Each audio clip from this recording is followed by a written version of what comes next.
Welcome, one and all, to the remarkable example of modern entertainment at its finest. Now, most of you youngins, I'm sure, know about our great national hero and pioneer, Josiah Blackwater. Him that gave the town of Blackwater its nomenclature. You see, only about 100 years ago, weren't nothing here but big old forest, ferocious beasts, surly savages, arid deserts, and unconquered mountains. The West, well, the whole West was untamed. Your mama probably told you bedtime stories about Josiah's many adventures. But I'm gonna tell you a story you ain't likely to have heard about his possum hat. Now, Josiah Blackwater was born in the year of our Lord 1782 in a log cabin just west of Ansburg. He was a special boy. His pa gave him his first rifle when he was 3 years old. Boy, he took to it right away. He exclaimed, "There's a whole mess of critters out there in them woods that aim to eat us, so I'm gonna consume them first." Yes, sir. He really took to killing all manner of things. He was such a keen shot. One morning, he was sorting up some winter turnips for the root cellar when a big old bear and her cubs came in the kitchen hunting for food. It had a mind to eat up all the jams and preserves. Josiah grabbed that bear and wrestled her to the ground and squeezed and squeezed and squeezed. He whooped the tar clean out of that big old critter. Then he tied her up and grabbed them cubs and ground them into sausages while the mama bear watched. That's fine eating. His ma and pa knew right then he was cut out to be the finest wild frontiersman that ever drew breath. But first, they wanted him to get some book learning. After only 3 days of attending school, Josiah beat the living daylights out of the class bully and announced to his daddy that he was tired of ciphering and mathematics on account it's only good for adding up the number of critters or Indians you can kill. So he ran away from home and headed west.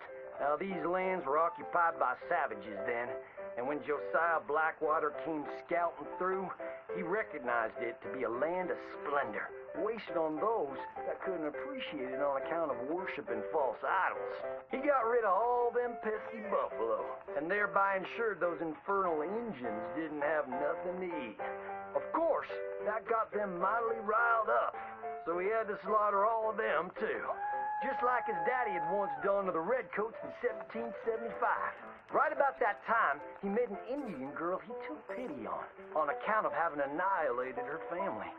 She was 12 years old, and so he took her as his wife. She gave him 2 sons before she died of typhus. Now, y'all know that Josiah Blackwater wore a possum for a hat, but most don't know how that came to be. Well, one day, old Josiah was riding a couple of alligators down the Lanahatchee River, riding, standing up, and shooting eagles right out of the sky, when he sees a big old mountain lion about to eat a possum. Josiah grabbed that mountain lion by the tail and wrestled it till it was plumb dead. Well, that possum really took to Josiah. Followed him around like a dog loyal to its master. Yes, they had a lot of adventures together. Now, Josiah never cried a day in his life, but he pert near did on the day that possum passed, for they were mighty fine friends. So he skinned it and made it into a hat. Back in them days, a possum skin was as good as money, but he never parted with that hat, not even for $10. Once he founded the town of Blackwater, he sent word for settlers to come. It was the last stop in the west before San Francisco. He met a girl by the name of Rufina Helsby at a barn dance one night, took her as his wife, and settled down. Built himself a cattle empire and had 14 youngins. But Josiah Blackwater wasn't the home-loving kind, and he grew mighty restless. One day on the courthouse steps, he announced, "You may all go to hell, and I will go to Saint Denis." And so he did.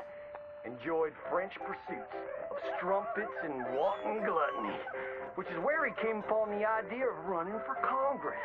He wore that possum hat every day as a congressman, as a reminder of where he come from, saying, "I may live in barbaric splendor, but I always remember, keep your friends close and your gun closer, because you don't know when you might have to shoot them."